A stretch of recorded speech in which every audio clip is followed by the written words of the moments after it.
ಸಹಭಾಗಿಯಾಗಿರ್ತಕ್ಕಂತ ಎಲ್ಲ ಶರಣ ಬಂಧುಗಳಿಗೆ ಸ್ವಾಗತವನ್ನ ಕೋರಿ 372ನೇ ಸಂಚಿಕೆಯನ್ನ ವಚನ ಪ್ರಾರ್ಥನೆಯಿಂದ ಪ್ರಾರಂಭ ಮಾಡ್ಬೇಕು ಅಂತ ಹೇಳಿ ನಾನು ಶರಣೆ ಅಕ್ಕ ಗಾನಕೋಗಿಲೆ ವನಜಾಕ್ಷಿ ಅಕ್ಕ ಅವರಲ್ಲಿ ವಿನಂತಿ ಮಾಡ್ಕೋತೇನ್ರಿ. ಅಕ್ಕ ಒಂದು ವಚನ ಪ್ರಾರ್ಥನೆಯನ್ನ ಮಾಡ್ರಿ. ಆಗ್ಲೇ ಶರಣಾರ್ಥಿ. ಓಂ ಶ್ರೀ ಗುರು ಬಸವಲಿಂಗಾಯ ನಮಃ. ಸರ್ವರಿಗೂ ಭಕ್ತಿಪೂರ್ವಕ ಶರಣಾರ್ಥಿಗಳು. ಸರ್ವಜ್ಞನು ನೀನೇ ಅಯ್ಯ, ಸರ್ವೇಶ್ವರನು ನೀನೇ ಅಯ್ಯ, ಸರ್ವಜ್ಞನು ನೀನೇ ಅಯ್ಯ, ಸರ್ವೇಶ್ವರನು ನೀನೇ ಅಯ್ಯ, ಸರ್ವಾಂತರ್ಯಾಮಿ ನೀನೇ ಅಯ್ಯ, ಸರ್ವಗತನು ನೀನೇ ಅಯ್ಯ, ಸರ್ವಕಳಾ ಭರಿತನು ನೀನೇ ಅಯ್ಯ, ಸರ್ವಗುಣ ಸಂಪನ್ನನು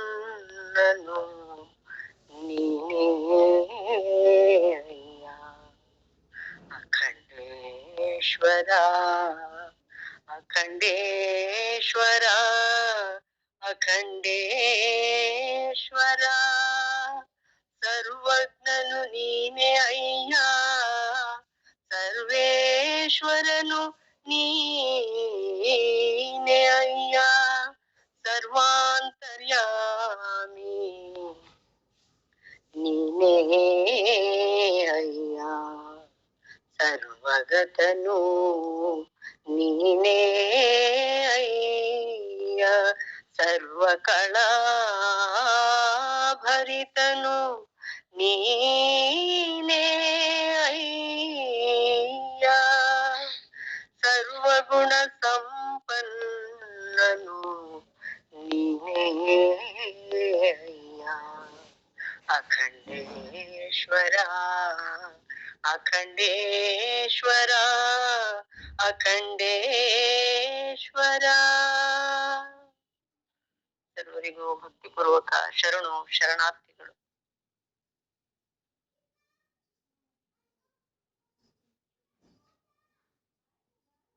ಶರಣಾರ್ಥಿಗಳಕ್ಕ ಧನ್ಯವಾದಗಳು. ಸುಂದರವಾಗಿ, ರಾಗಬದ್ಧವಾಗಿ, ಮಧುರವಾಗಿ, ಸುಮಧುರವಾಗಿ ವಚನ ಪ್ರಾರ್ಥನೆಯನ್ನು ನಡೆಸಿಕೊಟ್ಟಿರ್ತಕ್ಕಂತ ಗಾನಕೋಗಿಲೆ ಶರಣೆ ಅಕ್ಕ ವನಜಾಕ್ಷಿ ಅಕ್ಕ ಅವರಿಗೆ ಅನಂತ ಭಕ್ತಿಯ ಶರಣಾರ್ಥಿಗಳು ಧನ್ಯವಾದಗಳನ್ನು ತಿಳಿಸ್ತಾ ಶರಣಾರ್ಥಿ. ಉಪಸ್ಥಿತ ನಾಡಿನ ಎಲ್ಲ ಶರಣ ಬಂಧುಗಳಿಗೆ ಸ್ವಾಗತ ಸುಸ್ವಾಗತವನ್ನ ಕೋರಿ ಇಂದು 7ನೇ ಸಂಚಿಕೆ ಶರಣಕಾಡ ಸಿದ್ದೇಶ್ವರರ ವಚನಾನುಭವದ 7ನೇ ಸಂಚಿಕೆ. 6 ಸಂಚಿಕೆಗಳಲ್ಲಿ ನಮಗೆ ಪಿಂಡ ಜ್ಞಾನ ಸ್ಥಳದ ಒಂದು ವಚನಗಳನ್ನ, ಅವುಗಳ ಅರ್ಥ ವಿವರಣೆಯನ್ನ, ಅವುಗಳಲ್ಲಿರ್ತಕ್ಕಂತ ಮರ್ಮವನ್ನ ನಮ್ಮೆಲ್ಲರಿಗೆ ತಿಳಿಯಪಡಿಸ್ತಕ್ಕಂತ ಆಧ್ಯಾತ್ಮಿಕ ಸವಿಯನ್ನ ತಿಳಿಯಪಡಿಸ್ತಕ್ಕಂತ ಶರಣ ಶ್ರೀಧರ್ ಮುರಾಳಿ ಅಣ್ಣವರಿಗೆ ಈ ವೇದಿಕೆಗೆ ತುಂಬು ಹೃದಯದಿಂದ ಸ್ವಾಗತವನ್ನ ಕೋರ್ತಾ ಇದ್ದೀನಿ. ಈ ಆಧ್ಯಾತ್ಮಿಕ ರುಚಿ ಹಚ್ಬೇಕು ಅಂದ್ರ ಅದರಲ್ಲಿ ನಮ್ಮನ್ನ ನಾವು ತೊಡಗಿಸ್ಕೋಬೇಕಾಗ್ತದ. ನಮ್ಮಲ್ಲಿರ್ತಕ್ಕಂತ ಎಲ್ಲವನ್ನ ನಾವು ಬಿಟ್ಟು ಈ ಆಧ್ಯಾತ್ಮಿಕ ಸಿಹಿಯನ್ನ ಎಲ್ಲರೂ ಒಂದಾಗಿ ನಾವು ಅದನ್ನ ಸವಿಬೇಕಾಗ್ತದ. ಅಂದಾಕ್ರ ಮಾತ್ರ ಆ ಸವಿ ನಮಗ ರುಚಿ ಆಗ್ತದ. ನನ್ನದೇ ಖರೆ ಅಥವಾ ನಾನೇ ಹೇಳಿದ್ದೇ ಸತ್ಯ ಅಥವಾ ನನ್ನದು ಅವ್ರು ತಪ್ಪ, ಅವ್ರು ಹೇಳುದು ಹಿಂಗೇನಾರ ಮನಸ್ನಾಗ ಇದ್ದು ಅಂದ್ರ ಅದು ಹತ್ತಂಗಿಲ್ಲ. ಅದಕ್ಕ ನಾವೆಲ್ಲರೂ ಕೂಡಿ ಈ ಆಧ್ಯಾತ್ಮಿಕ ಸವಿಯನ್ನ, ಅದು ಎಲ್ಲಾ ಕಡೆದು ಹೋದ್ರು ಮತ್ತ ಬಂದು ಕೂಡುದ ಸಮುದ್ರವನ್ನೇ. ಆ ಸಮುದ್ರ ಇದ್ದಂಗ ಆ ಶರಣ ಸಾಹಿತ್ಯ ಅಥವಾ ವಚನ ಸಾಹಿತ್ಯ ಶರಣರ ಒಂದ ಬಯಲು ನಂಬಿಕೆ ಏನ ಆಗ್ಯದಂದ್ರ ಅದು ಎಲ್ಲವನ್ನ ಒಳಗೊಂಡಿದ್ದದ.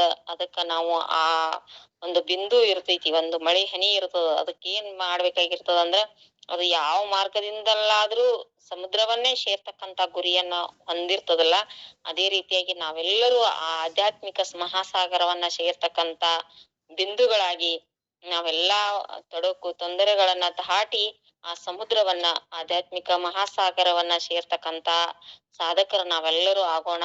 ಅದಕ್ಕ ಆ ಸಾಧನೆಯ ಹಾದಿಯನ್ನ ಶ್ರೀಧರ್ ಮುರಾಳಿ ಅಣ್ಣವರು ನಮ್ಮೆಲ್ಲರಿಗೆ ತೋರಿಸ್ತಾ ಇದಾರ. ನಾವೆಲ್ಲರೂ ಅದ ಹಾದಿಯೊಳಗ ನಡೆಯೋಣ ಅಂತ ಹೇಳ್ತಾ, ಆಮೇಲೆ ಅವರ ಚಿಂತನೆಯಲ್ಲಿ ಎಲ್ಲರೂ ತಮ್ಮ ತಮ್ಮ ಮೈಕ್ಗಳನ್ನ ಮ್ಯೂಟ್ ಮಾಡ್ಕೊಂಡು ಈ ಚಿಂತನೆಯಲ್ಲಿ ನಾವೆಲ್ಲರೂ ಸಹಭಾಗಿ ಆಗೋಣ. ನಮ್ಮಲ್ಲಿ ಏನಾದ್ರೂ ಸಂಶಯಗಳು ಅಥವಾ ಏನಾದ್ರೂ ಹೇಳ್ಬೇಕಾಗಿತ್ತಂದ್ರ ಯಾವುದೇ ಅಳಕೋ ಅಂಜಿಕೆ ಇರ್ಲಾರ್ದನೆ ನಾವೇನ್ ಮಾಡ್ಬಹುದಂದ್ರ ಇಲ್ಲಿ ನಮ್ಮ ಅನುಭವಗಳನ್ನ ಹಂಚ್ಕೋಬಹುದು. ಪ್ರತಿಯೊಬ್ರು ಎಲ್ಲರಿಗೆ ತಿಳಿದಿರ್ತದಂತಿಲ್ಲ. ನಮ್ಗೆ ಏನಾರೇ ಒಂದಿಷ್ಟು ಅನುಮಾನ ಇತ್ತು ಅಂದ್ರ ನಾವ್ ಹಂಚ್ಕೊಂಡು ಅದನ್ನ ಏನ್ ಮಾಡ್ಬಹುದಂದ್ರ, ಯಾಕಪ್ಪ ಕೇಳಾನ ನಾವ್ ಏನ್ ಸಣ್ಣವ್ರ ಆಗಂಗಿಲ್ಲ ಅಥವಾ ಹೇಳಿದ್ರುನು ಏನ್ ಸಣ್ಣವ್ರ ಆಗಂಗಿಲ್ಲ. ಅದಕ್ಕ ನಾವೆಲ್ಲರೂ ಏನ್ ಮಾಡೋಣ ಅಂದ್ರ ಒಬ್ರಿಗೊಬ್ರು ನಮಗ್ ತಿಳಿಯಲಾರ್ದಂತ ವಿಷಯಗಳನ್ನ ಅಥವಾ ಹೇಳಿರ್ತಕ್ಕಂತ ವಿಷಯಗಳನ್ನ ನನ್ಗ್ ಗೊತ್ತಿರ್ಲಿಲ್ಲ ನೀವ್ ಹೇಳಿದ್ರಿ, ಅಥವಾ ಇದು ನನಗ್ ಹಿಂಗ್ ಗೊತ್ತದ ನೀವ್ ಹಂಗ್ ಹೇಳಿದ್ರಿ, ಹಿಂಗ ನಾವೇನ್ ಮಾಡ್ಬಹುದಂದ್ರ ಆರೋಗ್ಯಪೂರ್ಣವಾದಂತ ಸಾತ್ವಿಕವಾದಂತ ಒಂದ್ ಸಂವಾದ ಈ ವೇದಿಕೆ ಒಳಗ ನಡೀಬೇಕು. ಈ ವೇದಿಕೆ ಒಳಗ ಬಹಳಷ್ಟು ಜನ ಸಂವಾದದಲ್ಲಿ ಭಾಗಿಯಾಗ್ತೀರಿ. ಆರೋಗ್ಯಪೂರ್ಣವಾದಂತ ಚರ್ಚೆ, ಸಂವಾದ, ನಿಷ್ಕರ್ಷ ಎಲ್ಲಿ ಹೊಂಡತದ. ಆ ಸಂವಾದದಲ್ಲಿ ಭಾಗಿಯಾಗ್ತಕ್ಕಂತ ಎಲ್ಲ ಶರಣ ಬಂಧುಗಳಿಗೆ ಶರಣಾರ್ಥಿ ಮತ್ತು ಇದನ್ನ ಶಾಂತ ರೀತಿಯಿಂದ ಪ್ರತಿನಿತ್ಯ ನೂರಾರು ಶರಣರ ಆಲಿಸ್ತಕ್ಕಂತ ಎಲ್ಲ ನೂರಾರು ಬಂಧು ಭಗಿನಿಯರಿಗೆ ಧನ್ಯವಾದಗಳನ್ನ ಶರಣಾರ್ಥಿಗಳನ್ನ ಹೇಳಿ, ಈಗ ಶ್ರೀಧರಣ್ಣ ಮುರಾಳಿ ಅವರು ತಮ್ಮ ವಚನಾನುಭವವನ್ನ ಆರಂಭ ಮಾಡ್ಬೇಕು ಅಂತ ಹೇಳಿ ನಾನು ಕೇಳ್ಕೊತೀನಿ.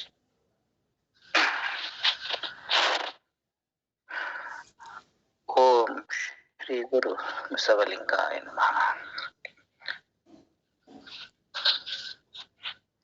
ಶ್ರೀ ಗುರುಂ ಪರಮಾನಂದಂ ವಂದೇ ಸ್ವಾನಂದ ವಿಗ್ರಹಂ ಯಶ್ಯ ಸಾನ್ನಿಧ್ಯ ಮಾತ್ರೇನ ಚಿದಾನಂದಾಯತೆ ತನುಃ. ಓಂ ಶ್ರೀ ಗುರು ಬಸವಲಿಂಗಾಯ ನಮಃ. ಶ್ರೀ ಗುರು ಚನ್ನಬಸವೇಶ್ವರಾಯ ನಮಃ. ಶ್ರೀ ಗುರು ಪ್ರಭುಸ್ವಾಮಿನೇ ನಮಃ. ಇಂತಿ ತ್ರಿಮೂರ್ತಿಗಳು ಮೊದಲಾದ 770 ಅಮರ ಗಣಗಳ ಅಸಂಖ್ಯಾತ ಶರಣರ ಶ್ರೀಪಾದ ಪದ್ಮಗಳಿಗೆ ಅನಂತ ಭಕ್ತಿಯ ಶರಣಾರ್ಥಿಗಳನ್ನ ಸಮರ್ಪಿಸಿ, ಪ್ರಾತಸ್ಮರಣೀಯರಾಗಿರ್ತಕ್ಕಂತಹ ಪರಮ ಪೂಜ್ಯಪಾದ ಭಕ್ತರ ಕಾಮಧೇನು ಕಲ್ಪವೃಕ್ಷ ಚಿಂತಾಮಣಿ ಸ್ವರೂಪರಾಗಿರ್ತಕ್ಕಂಥವ್ರು. ಅನೇಕ ಮಂದಿ ಭಕ್ತರು ಕಾಡಸಿದ್ದೇಶ್ವರರಿಗೆ ನಡ್ಕೊಂಡು ತಮ್ಮ ಮನದಿಂಕಿತವನ್ನ ಕಾಡಸಿದ್ದೇಶ್ವರರ ಮುಂದೆ ಹೇಳಿ ಅದೆಲ್ಲವನ್ನ ಪಡ್ಕೊಂಡವರಿದ್ದಾರೆ. ಅದಕ್ಕ ಈ ನಮ್ಮ ಚಿಕ್ಕೋಡಿ ವಿಭಾಗ ಆಗ್ಲಿ, ಸುತ್ತಮುತ್ತಿನ ಹಳ್ಳಿಗಳಾಗ್ಲಿ ಸಾಕಷ್ಟು ಉದಾಹರಣೆಗಳಿದ್ದಾವೆ. ಹೀಗಾಗಿ ಭಕ್ತರ ಪಾಲಿಗೆ ಅವರು ಕಾಮಧೇನು ಕಲ್ಪವೃಕ್ಷ ಚಿಂತಾಮಣಿ ಸ್ವರೂಪರಿದ್ದಾರೆ ಕಾಡಸಿದ್ದೇಶ್ವರರು. ಮತ್ತೆ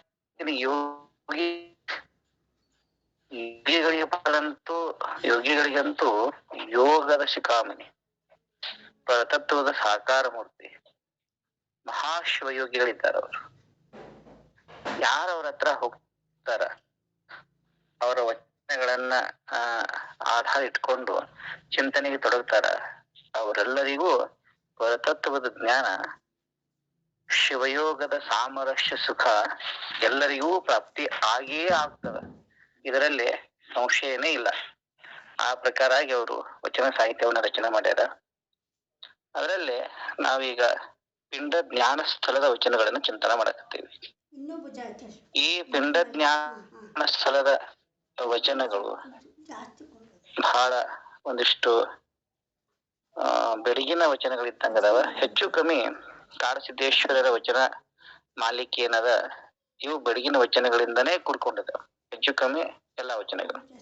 ಕೆಲವು ವಚನಗಳು ಬಹಳ ಸರಳ ಇದ್ದಾವ. ಕೆಲವು ವಚನಗಳಂತೂ ನಮ್ಮ ಒಳಗ ಅವು ಪ್ರವೇಶನೇ ಆಗಂಗಿಲ್ಲ, ಅಷ್ಟು ಅಂತರ್ ಗರ್ಭಿತದಾವ. ಅದಕ್ಕ ಒಬ್ಬ ಮಹನೀಯರು ಪೂರ್ವದಲ್ಲಿ ಕೆಲವು ವಚನಗಳಿಗೆ, ಎಲ್ಲಾ ವಚನಗಳಿಗೆ ಅವರು ಟೀಕೆಯನ್ನ ಮಾಡಿಲ್ಲ. ಯಾವ್ಯಾವ ವಚನಗಳು ಕಠಿಣ ಅದಾವ, ನಮ್ಮ ಬುದ್ಧಿಗೆ ಅದು ಗೋಚರ ಆಗುವುದಿಲ್ಲ, ಅದರ ಯಥಾರ್ಥ ಅರ್ಥ ತಿಳಿಯುವುದಿಲ್ಲ, ಆಯಾಯ ವಚನಗಳಿಗೆ ಒಬ್ಬ ಮಹನೀಯರು ಏನ್ ಮಾಡ್ಯಾರಪ್ಪ ಅಂತಂದ್ರೆ ಅದಕ್ಕೆ ಟೀಕೆಯನ್ನ ಬರ್ದಾರ. ಬರದವ್ರು ಯಾರು ಅಂತಾನು ಕೂಡ ಗೊತ್ತಿಲ್ಲ. ಬಹಳ ಅಪೂರ್ವ ಟೀಕಾ ಅದು. ಅದು ನಡುಗನ್ನಡದಾಗಿಲ್ಲ, ಪ್ರಾಚೀನ ಕನ್ನಡದಾಗನೂ ಇಲ್ಲ. ಪ್ರಾಚೀನ ಕನ್ನಡ ಮತ್ತು ನಡುಗನ್ನಡದ ಮಧ್ಯ ಭಾಷೆಯೊಳಗದ ಟೀಕಾ. ಪೂರ್ತಿ ಸರಳಗನ್ನಡದಾಗಂತೂ ಅದಿಲ್ಲ. ಪೂರ್ತಿ ಹಳೆಗನ್ನಡದ ಅಂತಂದ್ರೆ ಹಂಗೂ ಇಲ್ಲ. ನಡುಗನ್ನಡರೇ ಅದ ವಚನ ಸಾಹಿತ್ಯದ ಪ್ರಕಾರ ಹಾಗೂ ಇಲ್ಲ. ಎರಡತ್ರ ಮಧ್ಯ ಭಾಷೆಯನ್ನ ಬಳಸ್ಯಾರವ್ರು ಟೀಕಾಕಾರರು. ಅದು ಎಲ್ಲಾ ಕಡೆ ಲಭ್ಯ ಅದ. ಅದನ್ನ ಸಂಪಾದನೆ ಮಾಡಿಕೊಟ್ಟವರು ಇಲ್ಲೇ ನಮ್ಮ ಸಮೀಪದಾಗಿರ್ತಕ್ಕಂಥ ಜಮಖಂಡಿ ಅವರು, ಡಾಕ್ಟರ್ ಸಂಗಮೇಶ್ ಬಿರಾದರ್ ಸರ್ ಅವರು, ಸಿದ್ದೇಶ್ವರ ಸ್ವಾಮಿಗಳ ಬಹಳ ಒಡನಾಟದವ್ರು. ಈ ನಮ್ಮ ಅಲ್ಲಮ ಪ್ರಭುದೇವರ ವಚನ ನಿರ್ವಚನ ಅದಲ್ಲ, ಅದನ್ನು ಕೂಡ ಸಂಪಾದನೆ ಮಾಡಾಕ ಅದನ್ನ ಬರೆದವರು, ಪ್ರೂಫ್ ರೀಡ್ ಮಾಡಿದವರು ಎಲ್ಲರೂ ಈ ಡಾಕ್ಟರ್ ಸಂಗಮೇಶ್ ಸರ್ ಬಿರಾದರ್ ಅವರೇ ಮಾಡ್ಯಾರ. ಅವರೇ ಇದನ್ನು ಸಂಪಾದನೆಯನ್ನು ಮಾಡ್ಯಾರ. ಇನ್ನೊಂದು ವಿಶೇಷತೆ ಏನಪ್ಪಾ ಅಂತಂದ್ರೆ, ಈ ನಮ್ಮ ಬಳಗದ್ದು ಇನ್ನೊಬ್ರು ಪೂಜ್ಯರಾಗಿರ್ತಕ್ಕಂಥ ಸೋಮಲಿಂಗಯ್ಯ ಗಣಾಚಾರಿ ಸ್ವಾಮಿಗಳು ಈ ಸದ್ಯ ಈ ಗ್ರೂಪ್ದಾಗ ಅದಾರ. ಅವರು ಚಿಂತನದಲ್ಲಿಯೂ ಕೂಡ ಭಾಗಿಯಿದ್ದಾರೆ. ಇವರು ಕೃಷಿ ಕಾಯಕದಲ್ಲೇ ತೊಡ್ಕೊಂಡ್ರು. ತಮ್ಮ ಜೀವನವನ್ನ ಕೃಷಿಯಲ್ಲೇ ತೊಡಗಿಸಿ ಕೃಷಿಯನ್ನ ಮಾಡ್ತಾ ಮಾಡ್ತಾ ಮಾಡ್ತಾ ಕಾಡಸಿದ್ದೇಶ್ವರರ ವಚನಗಳಿಗೆ ವೇದಾಂತದ ಪರಿಭಾಷೆಯೊಳಗ ಅವರು ಕೂಡ ಟೀಕೆಯನ್ನ, ವಿವರಣೆಯನ್ನ, ಅರ್ಥ ವಿವರಣೆಯನ್ನ ಬರೆದಿದ್ದಾರೆ.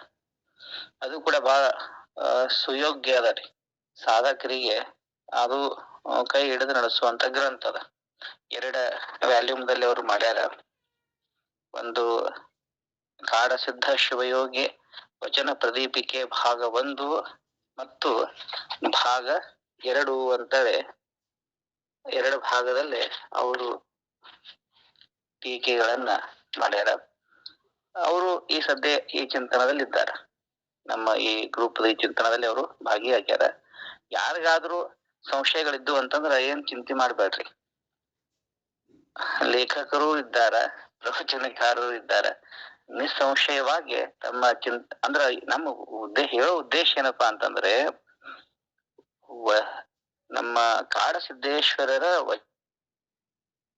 ಸರಿಯಾದ ಅರ್ಥ ಎಲ್ಲರಿಗೂ ಆಗ್ಲಿ ಅಂತ ಇಷ್ಟೇ. ಅದಕ್ಕಾಗಿ ಅವರು ಇದ್ದಾರ. ಅವ್ರಿಗೆ ಶರಣಾರ್ಥಿಗಳನ್ನ ಹೇಳಿ ಅತಿ ಚಿಂತನದಲ್ಲಿ ಅನೇಕ ಮಂದಿ ಸಾಧಕರು, ಅನುಭಾವಿಗಳು, ಸಾಹಿತ್ಯ ಆಸಕ್ತರು, ಲೇಖಕರು, ನಾಟಕಕಾರರು, ಪ್ರಬಂಧಕಾರರು, ಅನೇಕ PhD ಮಾಡುವಂತವರು ಕೂಡ ಅನೇಕ ಜನ ಈ ವೇದಿಕೆಯೊಳಗಿದ್ದಾರೆ.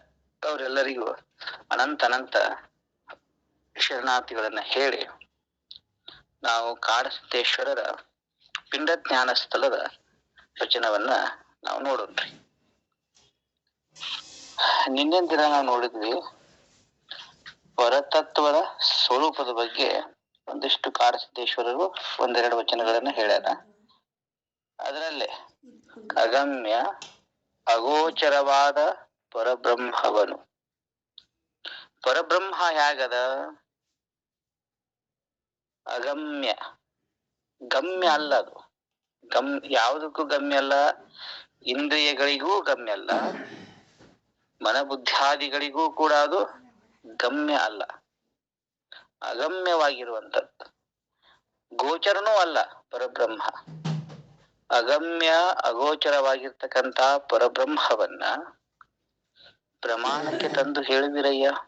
ನಾವೆಲ್ಲ ಏನ್ ಮಾಡ್ತೇವಿ ಅಂತಂದ್ರೆ, ಅದನ್ನೊಂದು ಪ್ರಮಾಣಕ್ಕೆ ತಂದು ಹೇಳ್ತೇವೆ. ನಿಮಗೆ ಖರೆ ಹೇಳ್ಬೇಕಾದ್ರೆ, ಪರವಸ್ತು ಯಾವ ಪ್ರಮಾಣಗಳಿಂದನೂ ಕೂಡ ಪರವಸ್ತುವಿನ ನಿರೂಪಣೆ ಮಾಡಕ್ ಬರುದಿಲ್ಲ. ಶಾಸ್ತ್ರಕಾರರು 6 ಪ್ರಮಾಣಗಳನ್ನ ಹೇಳ್ತಾರ. ನಿಜಗುಣ ಶಿವಯೋಗಿಗಳು 8 ಪ್ರಮಾಣಗಳನ್ನ ಹೇಳ್ಯಾರ. ಯಾವುದೇ ಪ್ರಮಾಣ ಇರ್ಲಿ, ಯಾವ ಪ್ರಮಾಣದಿಂದನೂ ಪ್ರತ್ಯಕ್ಷ ಮೊದಲು ಮಾಡ್ಕೊಂಡು ಯಾವ ಪ್ರಮಾಣದಿಂದನೂ ಪರಬ್ರಹ್ಮ ವಸ್ತುವನ್ನ ಪ್ರಮಾಣಕ್ಕೆ ಅಂತ ಹೇಳಕ ಸಾಧ್ಯ ಇಲ್ಲ. ಅವ್ರ ಮ್ಯೂಟ್ ಮಾಡ್ಕೋರಿ ನಿಮ್ದು ಫೋನ್. ಪ್ರಮಾಣಕ್ಕೆ ತಂದ ಹೇಳಕ್ ಸಾಧ್ಯ ಇಲ್ಲ. ಯಾರು ಪ್ರಮಾಣಕ್ಕೆ ತಂದು ಹೇಳ್ತಾರಲ್ಲ ಅವರನ್ನ ಕುರಿತು ಕಾಡಸಿದ್ದೇಶ್ವರರು ಕೆಲವು ಪ್ರಶ್ನೆಯನ್ನ ಮಾಡ್ತಾರೆ. ಏನ ಪ್ರಶ್ನೆಗಳು ಅಂತ ಕೇಳಿದ್ರೆ, ಪ್ರಮಾಣಕ್ಕತೀತವಾಗಿರ್ಬೋದು ಪರಬ್ರಹ್ಮ. ಪರಬ್ರಹ್ಮ ಹೇಗದ? ಅದು ಪ್ರಮಾಣಕ್ಕೆ ಅತೀತದ. ಪ್ರಮಾಣಗಳಿಗೆ ಅದು ನಿಲುಕುವುದಿಲ್ಲ. ಪ್ರಮಾಣಕ್ಕತೀತವಾಗಿರ್ಬೋದು ಪರಬ್ರಹ್ಮವು. ಅಂತ ಪರಬ್ರಹ್ಮವನ್ನ ಹಳದಿ, ಹಸಿರು, ಕೆಂಪು, ಬಿಳಿದು, ನೀಲ, ಮಾಣಿಕ್ಯವೆಂಬ ಷಡ್ವರ್ಣಗಳಿಂದ ವರ್ಣಿಸಿ ಹೇಳುವಿರಯ್ಯ. ಪ್ರಮಾಣಕ್ಕತೀತವಾಗಿರ್ತಕ್ಕಂಥ ಪರಬ್ರಹ್ಮವನ್ನ ಈ ಹಳದಿ ಆಗಲಿ, ಹಸಿರು ಆಗಲಿ, ಕೆಂಪು, ಬಿಳಿದು, ನೀಲಿ, ಮಾಣಿಕ್ಯ ಅನ್ನುವಂತ ಈ 6 ವರ್ಣಗಳಿಂದ, ಷಡ್ವರ್ಣ ಅಂತ ಕರೀತಾರೆ. ಷಡ್ವರ್ಣ ಅಂತಂದ್ರೆ 6 ವರ್ಣಗಳಿಂದ ಇದನ್ನ ನೀವು ವರ್ಣಿಸಿ ಹೇಳ್ತಿರಲ್ಲ. ವರ್ಣಾತೀತವಾದ ವಸ್ತುವನ್ನು ವರ್ಣಿಸುವ ಪರಿಯನ್ಯಂತೋ ಪೇಳಿರಯ್ಯ. ಇನ್ನೆಂತೋ ಪೇಳಿರಯ್ಯ ಅಂದ್ರ ಪರವಸ್ತು ಹೇಗದ? ವರ್ಣಾತೀತವಾಗಿರ್ತಕ್ಕಂಥದ್ದು ಪರವಸ್ತು. ಅದನ್ನ ವರ್ಣಿಸಾಕ ಬರುದಿಲ್ಲ. ಹೀಗೆ ಅಂತ ಅದನ್ನ ನಿರ್ದೇಶಿಸಾಕ ಬರುದಿಲ್ಲ. ಅಂತ ಪರವಸ್ತುವನ್ನ ವರ್ಣ ಅಂದ್ರೆ ಬಣ್ಣ ಕೂಡ ಅರ್ಥ ಆಗತ್ತ. ಅದ್ಯಾವ ಬಣ್ಣವನ್ನ ಹೊಂದಿಲ್ಲ ಪರವಸ್ತು. ಹಳದಿ ಆಗಲಿ, ಹಸಿರಾಗಲಿ, ಕೆಂಪಾಗಲಿ, ಬಿಳಿರಾಗಲಿ, ನೀಲಿ ಆಗಲಿ, ಮಾಣಿಕ್ಯ ಬಣ್ಣನ್ನ ಅದು ಹೊಂದಿಲ್ಲ. ಇಂಥ ಪರವಸ್ತುವನ್ನ ನೀವು ವರ್ಣಿಸ್ತೀರಲ್ಲ, ಈ ವರ್ಣಿಸುವ ರೀತಿ ಈ ಎಂತದಪ್ಪ ನಿಮ್ದು? ವರ್ಣಿಸುವ ಪರಿಯನ್ಯಂತೋ ಪೇಳಿರಯ್ಯ. ಇನ್ನ ಮುಂದೆ ಹೇಳ್ತಾರ ಅವರು, ಜಪ, ತಪ, ಮಂತ್ರ, ಸ್ತೋತ್ರಗಳಿಂದ ವಾಕ್ಯಕ್ಕೆ ತಂದು ಹೇಳಿವಿರಯ್ಯ. ಈ ಜಪದಿಂದಾಗಲಿ, ತಪದಿಂದಾಗಲಿ, ಮಂತ್ರದಿಂದಾಗಲಿ, ಸ್ತೋತ್ರಗಳಿಂದಾಗಲಿ ವಾಣಿಗೆ ತಂದು ಹೇಳ್ತಿರಲ್ಲ. ಪರವಸ್ತು ಹೇಗದ? ವಾಚಾತೀತವಾದ ವಸ್ತುವನ್ನು ವಾಚಕ್ಕೆ ತರುವುದಿನ್ಯಂತೋ ಹೇಳಿರಯ್ಯ. ಪರವಸ್ತು ಹೆಂಗದ? ವಾಚಾತೀತದ. ಯಥೋ ವಾಚೋ ನಿವರ್ತಂತೆ ಅಪ್ರಾಪ್ಯ ಮನಸಾ ಸಹ. ನಿಜಗುಣ ಶಿವಯೋಗಿಗಳು ಕೂಡ ಹೇಳ್ತಾರೆ, ಮಾತು ಮನಂಗಳಿಂದ ತತ್ತ ಮೀರಿದ ಸಾತಿಶಯದ ನಿರುಪಾಧಿಕ ಪರವಸ್ತುವಿನ ಸ್ವರೂಪದು. ಅಲ್ಲಿ ಮಾತಿಗೆ ಪ್ರವೇಶ ಇಲ್ಲ, ಮನಸ್ಸಿಗೂ ಕೂಡ ಅಲ್ಲೇ ಪ್ರವೇಶ ಇಲ್ಲ. ಇಂಥ ಪರವಸ್ತುವನ್ನ ಜಪದಿಂದಾಗಲಿ, ತಪಸ್ಸಿನಿಂದಾಗಲಿ, ಮಂತ್ರಗಳಿಂದಾಗಲಿ, ಸ್ತೋತ್ರಗಳಿಂದಾಗಲಿ ವಾಣಿಗೆ ತಂದು ಹೇಳ್ತಿರಲ್ಲ, ಇದು ಎಂತದಿದು ಅಂತ ಪ್ರಶ್ನೆ ಮಾಡ್ತಾರ. ಇಷ್ಟು ಕೇಳಿ ಅವರೊಂದು ನಿರ್ಣಯ ಕೊಡ್ತಾರ ನೋಡ್ರಿ. ಇಂತಿ ಎಲ್ಲವನು ತನ್ನ ಪರಮ ಜ್ಞಾನ ದೃಷ್ಟಿಗೆ ಮಿಥ್ಯೆ ಎಂದು ತಿಳಿಯುವುದೇ ಅದೇ ಶಿವಜ್ಞಾನ. ಇದೆಲ್ಲ ಏನಂದಲ್ಲ, ತನ್ನ ಪರಮ ಜ್ಞಾನ ದೃಷ್ಟಿಯಿಂದ ಇಲ್ಲಿಯವರೆಗೆ ವಿವರಿಸಿರ್ತಕ್ಕಂಥದ್ದನ್ನ ಮಿಥ್ಯಾ ಅಂತ ತಿಳ್ಕೊಳ್ಳೋದಲ್ಲ, ಇದಕ್ಕೆ ಶಿವಜ್ಞಾನ ಅಂತ ಕರೀತಾರೆ. ಆ ಶಿವಜ್ಞಾನವೆಂಬರುಹೇ ತಾನೆಂಬ ತನ್ನಲ್ಲಿ ತಾನೇ ತಿಳಿಯುವುದೀಗ ಅದೇ ಬ್ರಹ್ಮಜ್ಞಾನವಯ್ಯ. ಶಿವಜ್ಞಾನ ಅಂತಂದ್ರೆ ಏನು? ಅದು ಅರಿವು. ಶಿವಜ್ಞಾನ ಅಂತಂದ್ರೆ ಎದಕ್ಕಂತಾರ? ಶುದ್ಧ ಚೈತನ್ಯ ಸ್ವರೂಪವೇ ನನ್ನ ನಿಜ, ನಿನ್ನ ನಿಜ ಇದನ್ನೇ ತಿಳಿ, ಬೇರೆನ್ನದಲೇ ಮನುಜ ಅಂತ ನಿಜಗೊಂಡು ಹೇಳಿಲ್ಲ. ಇದಮ್ಮೆನಿಸುವುದು ಆವುದು, ಅದಕ್ಕೆ ತಾನಾಶ್ರಯ ಪದವಾಗಿ ಬಾಧೆ ಒಂದದೇ ತೋರುತಿಹ ಸತ್ತೇ ನಿನ್ನ ನಿಜ. ಅದು ಶಿವಜ್ಞಾನ. ಆ ಶಿವಜ್ಞಾನ ಅನ್ನುವಂತ ಏನ ಅರುವುದಲ್ಲ, ಶಿವಜ್ಞಾನ ಅಂತಂದ್ರೆ ಏನು? ಆ ಶಿವ ಸ್ವರೂಪವೇ ನನ್ನ ನಿಜ, ನನ್ನ ನಿಜವೇ ಶಿವ ಸ್ವರೂಪ. ಇದೇನದಲ್ಲ, ಇದನ್ನ ತನ್ನಲ್ಲಿ ತಾನೇ ತಿಳಿಯುವುದೀಗ. ಅದನ್ನ ನಾನು ನನ್ನಲ್ಲಿ ಅರ್ಥಿಸ್ಕೋಬೇಕು. ಇದಕ್ಕೇನಂತ ಕರೀತಾರ? ಇದಕ್ಕೆ ಬ್ರಹ್ಮಜ್ಞಾನ ಅಂತ ಕರೀತಾರ. ಕಾಡಿನೊಳಗಾದ ಶಂಕರ ಪ್ರಿಯ ಚೆನ್ನ ಕದಂಬಲಿಂಗ ನಿರ್ಮಾಯ ಪ್ರಭುವೆ, ಈ ವಚನವನ್ನ ನಾವು ನಿನ್ನಿನ ದಿನ ಚಿಂತನ ಮಾಡೇವಿ. ಇವತ್ತು ಅದರ ಮುಂದಿನ ವಚನ ಹೇಳ್ಬೇಕು. ಸ್ವಲ್ಪ ನಿನ್ನಿದು ಸ್ವಲ್ಪ ಅದನ್ನ ನಿಮಗೆ ನೆನಪು ತಂದು ಕೊಟ್ಟು ಈಗ ಮುಂದೆ ಹೋಗೋಣ. ಕಾಡಸಿದ್ದೇಶ್ವರರು ಇನ್ನೊಂದು ವಚನ, ಇದು ಒಂದ್ ಸ್ವಲ್ಪ ದೊಡ್ಡ ವಚನ ಅದ. ಈ ಸೃಷ್ಟಿಯ ರಚನೆ ಬಗ್ಗೆ ಅವರು ಮಾತಾಡ್ತಾರೆ. ಬಹಳ ಅದ್ಭುತ ವಚನ. ಏನಂತಾರ ಅನ್ನೋದನ್ನ ನೋಡ್ರಿ. ಬ್ರಹ್ಮಾಂಡವು ಹೇಗೆ ಹುಟ್ಟಿತ್ತು ಬೇರೆ ಕೇಳಿರಯ್ಯ. ಕಾಡ್ಸಿದ್ರೆ ಹೇಳ್ತಾರ, ಈ ಬ್ರಹ್ಮಾಂಡ ಇದು ಹೆಂಗ್ ಹುಟ್ಟಿದೆ ಅದನ್ನ ಹೇಳ್ತೀವಿ. ಬ್ರಹ್ಮಾಂಡವು ಹೇಗೆ ಹುಟ್ಟಿತು, ಹೇಗೆ ಹುಟ್ಟಿತು ಬೇಡ್ವೆ ಕೇಳಿರಯ್ಯ. ಹೇಳ್ತಾರವರು, ಆದಿ ಅನಾದಿಯಿಂದ ಅತ್ತತ್ತಲಾದ, ಆದಿ ಅನಾದಿಯಿಂದ ಅತ್ತತ್ತಲಾದ ನಿರಾಕಾರ ಪರವಸ್ತು ತನ್ನ ಸ್ವಸ್ವರೂಪವ ತಾನರಿಯದೆ ಅನಂತ ಕಲ್ಪ ಕಲ್ಪಾಂತರ ಇರ್ದು ತನ್ನ ಸ್ವಲೀಲೆಯಿಂದ ತಾನೇ ಜಗಸೃಷ್ಟಿ ನಿಮಿತ್ತವಾಗಿ ನೆನವುದೋರಲು. ಏನ್ ಹೇಳ್ತಾರೆ ಕಾಡಸಿದ್ದೇಶ್ವರರು ಅಂತಂದ್ರೆ, ಆದಿ ಅನಾದಿಯಿಂದ ಅತ್ತತ್ತಲಾದ ನಿರಾಕಾರ ಪರವಸ್ತು. ಅಂದ್ರ ಆದಿ ಅಂತಂದ್ರೆ ಹುಟ್ಟು, ಸಾಮಾನ್ಯ ಅರ್ಥ ಆಗುತ್ತೆ. ಆದಿ ಅಂದ್ರ ಹುಟ್ಟು, ಅನಾದಿ ಅಂತಂದ್ರ ಹುಟ್ಟೇ ಗೊತ್ತಿಲ್ಲದ್ದು ಅರ್ಥ ಆಯ್ತಲ್ಲ. ಆದಿರ್ ನ ಜ್ಞೇಯತೆ ಇತಿ ಅನಾದಿ. ಯಾವುದರ ಆದಿನೇ ಗೊತ್ತಿಲ್ಲ. ಆದಿ ಅಂತಂದ್ರೆ ಯಾವುದರ ಹುಟ್ಟು ಗೊತ್ತಿಲ್ಲ, ಅದಕ್ಕೇನಂತ ಕರೀತಾರೆ? ಅನಾದಿ ಅಂತ ಕರೀತಾರೆ. ಆದಿರ್ ನ ಜ್ಞೇಯತೆ. ಈ ಹುಟ್ಟು ಮತ್ತು ಹುಟ್ಟು ಗೊತ್ತಿಲ್ಲದೆ ಇರೋದು. ಆದಿ ಅನಾದಿಯಿಂದ ಅತ್ತತ್ತಲಾದ. ಅತ್ತತ್ತಲಾದ ಅಂತಂದ್ರೆ ಇನ್ನ ಬ್ರಹ್ಮಾಂಡದ ಹುಟ್ಟಾಗಲಿ, ಅದಕ್ಕೆ ಅನಾದಿಯಾಗಿರ್ತಕ್ಕಂಥದ್ದು, ಹುಟ್ಟೆ ಇಲ್ಲದೆ ಇರ್ತಕ್ಕಂಥದ್ದು, ಇವೆರಡಕ್ಕಿಂತ ಬೇರೆಯಾಗಿರುವಂಥದ್ದು ಯಾವುದಪ್ಪ?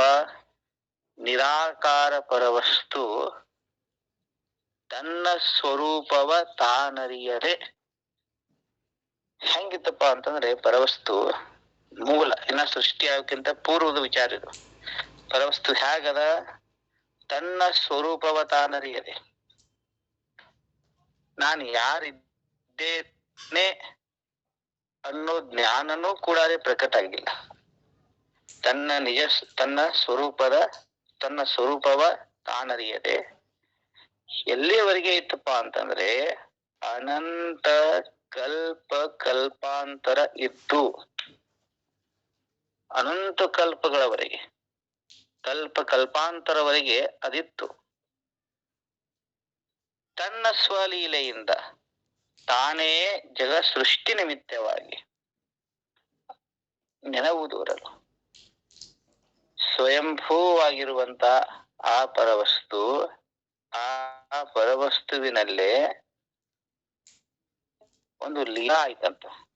ತನ್ನ ಸ್ವಲೀಲ ಯಾಕಾಯ್ತು? ಜಗ ಸೃಷ್ಟಿ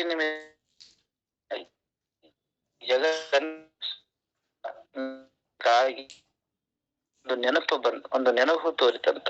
ಅದರಲ್ಲೇ ವಸ್ತುವಿನಲ್ಲಿ ಸ್ವರೂಪದ ಅರಿವೇ ಇಲ್ಲದೆ ತಾನೇ ತಾನಾಗಿ ಇರ್ತಕ್ಕಂತ ಪರವಸ್ತುವಿನಲ್ಲೇ ಮೊದಲು ಪ್ರಕಟ ಆದದ್ದು ನೆನಪು, ಮೊದಲು ಬಂದದ್ದು ನೆನಪು.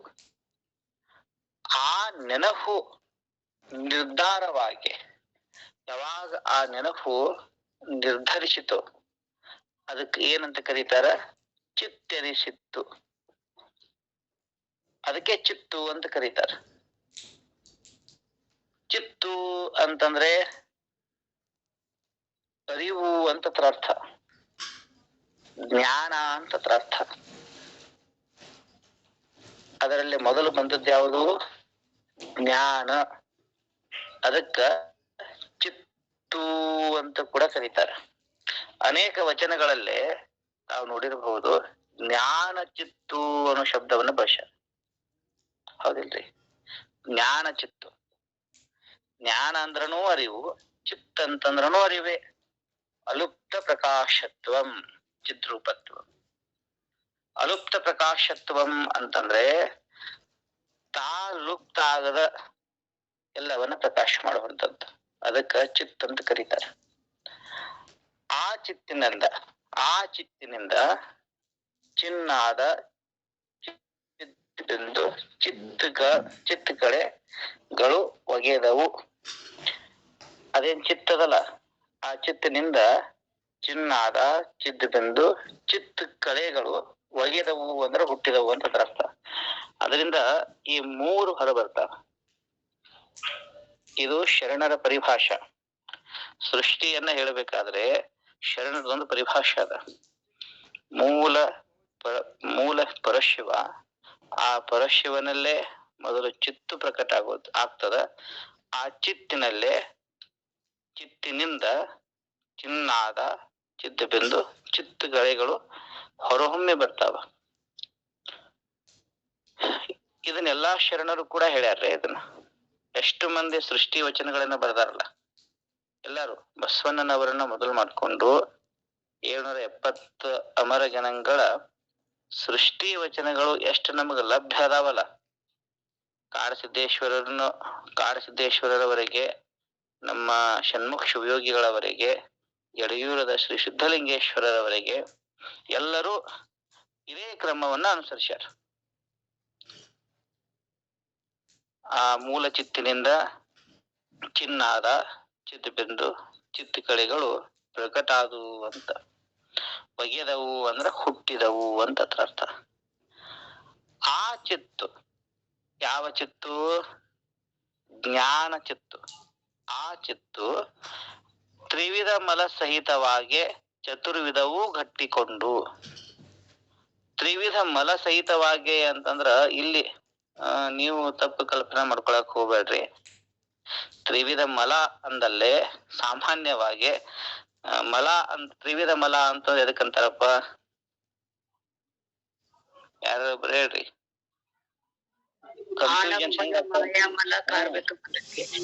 ಇದ್ರೆ ಹೇಳ್ತಿರ್ತ ಗೊತ್ತಿತ್ತು ನನಗ. ಹೌದಿಲ್ರಿ?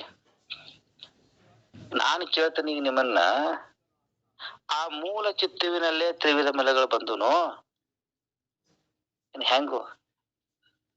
ಹೌದಿಲ್ರಿ? ಏನಂತೀರಿ?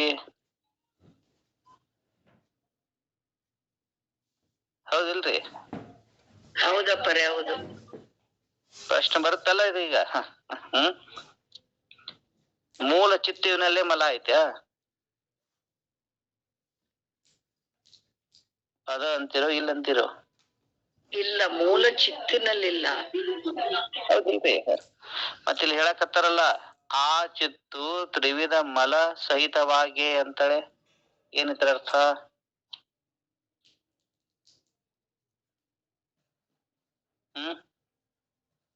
ಇದಕ್ಕೇನಂತೀರಿ? ಅಂದ್ರ ಯಾಕೆ ಇದನ್ನ ನಾನು ನಿಮ್ನ ಕೇಳಿದೆ ಅಂತಂದ್ರೆ, ಕೇಳಿ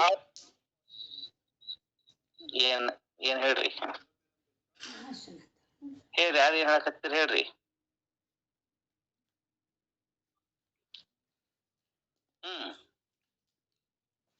ಅದ ಆ ಅಂದ ಕಟ್ ಮಾಡಬಾರ್ದು, ಪೂರ್ತಿ ಹಾಡಿ ಬಿಡ್ಬೇಕು. ಅಲ್ರಿ, ಮಲ ಅಂತ ಕರ್ದಾರಲ್ಲ, ಉಮ ಅಂದ್ರ ಮಲ ಏನದು? ಅದು ದಿವ್ಯ ಮಲ. ದಿವ್ಯ ಮಲ ಕೇಳಿಲ್ಲ. ಆ ಚಿತ್ತು ತ್ರಿವಿಧ ಮಲ ಸಹಿತವಾಗಿ ಚಿನ್ನಾದ ಚಿದ್ದು ಚಿತ್ತ ಕಳೆನೂ ಕೂಡ ಮಲಾನ. ಅರ್ಥ ಆತಿಲ್ರಿ? ಕಾಡಸಿದ್ದೇಶ್ವರ ದೃಷ್ಟಿಕೋನ ಇದು. ಅವರೇ ಪರಿಪೂರ್ಣ. ಅವು ಹೊರಹೊಮ್ಮಿ ಬಂದಾವ ಅಂದ್ರ ಒಂದು ಸೋಗ್ತಾವ. ಯಾವುದು ಹುಟ್ಟೇದ, ಯಾವುದು ಪ್ರಕಟ ಆಗ್ಯದ, ಯಾವುದೇ ಇರ್ಲಿ ಅದೇನಾಗ್ತದ್ರಿ, ಒಂದು ದಿನ ಹೋಗ್ತತಿ. ಹೌದಿಲ್ರಿ? ಈ ನನ್ನ ಶರೀರ ಹುಟ್ಟೇದ ಅಂತಂದ್ರೆ ಹುಟ್ಟೈತಿ ಅಂತ ಒಂದಿನ ಹೋಗೋದನ ಇದು. ನೀವು 100 ವರ್ಷ ಇರ್ರಿ, 200 ವರ್ಷ ಇರ್ರಿ, 300 ವರ್ಷ ಇರ್ರಿ, 1000 ವರ್ಷ ಇರ್ರಿ, ಒಂದುಸ್ರೆ ಹೋಗ್ತದ ಇದು. ಹೌದಿಲ್ರಿ? ಆ ಮೂಲ ಚಿತ್ತಿನಿಂದ ಚಿನ್ನಾದ ಚಿತ್ತ ಬಿಂದು ಚಿತ್ತ ಕಲೆಗಳ ಉದಯ ಆಗ್ಯಾವಂತಂದ್ರ ಒಂದಿನ ಅವು ಮೂಲ ಚಿತ್ತಿನಲ್ಲಿ ಲಯ ಆಗ್ತಾವ.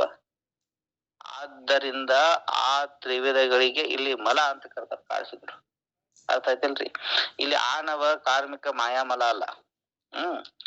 ಇವೇ ಚಿನ್ನಾದ ಚಿತ್ತ ಬಿಂದು ಚಿತ್ಕಳ ಮತ್ತು ಮೂಲ ಚಿತ್ತು.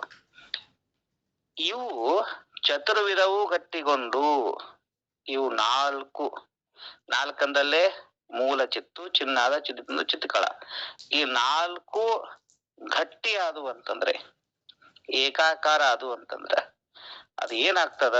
ಅಖಂಡ ಗೋಳಕಾಕಾರ ತೇಜೋ ಮೂರ್ತಿಯಪ್ಪ ಮಹಾಲಿಂಗವಾಯಿತು.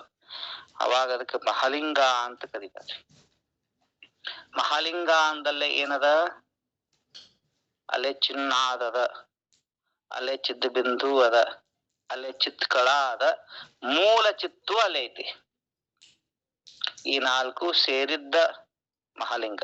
ಅದ್ ಹೆಂಗದಪ್ಪ ಅಂತಂದ್ರೆ ಅಖಂಡ ಗೋಳಕಾಕಾರ. ಖಂಡ ಇಲ್ಲ, ಅದು ಅಖಂಡ. ಅಖಂಡ ಅಂದ್ರೆ ಪರಿಪೂರ್ಣವಾಗಿ ಗೋಳಕಾಕಾರವಾಗಿ ತೇಜೋಪೂರ್ಣವಾಗ್ಯದ ಅದು. ಅದಕ್ಕೇನಂತ ಕರೀತಾರ? ಮಹಾಲಿಂಗ ಅಂತ ಕರೀತಾರೆ. ಇದು ಮಹಾಲಿಂಗವಾಯಿತು. ಆ ಮಹಾಲಿಂಗದಿಂದ ಆತ್ಮನ ಜನನ. ಆ ಮಹಾಲಿಂಗದಿಂದ ಒಂದ್ ಅಂಶ ಹೊರ ಬಂತು. ಅದಕ್ಕೇನಂತ ಕರೀತಾರ? ಆತ್ಮ ಅಂತ ಕರೀತಾರ. ಆತ್ಮದಿಂದ ಭಾವ ಹುಟ್ಟಿತು. ಆತ್ಮನಿಂದನೇ ಭಾವ. ಭಾವ ಅಂದಲೇ ಯಾವ ಭಾವ? ಯಾವ ಭಾವ ಹುಟ್ಟಿದ್ರಿ?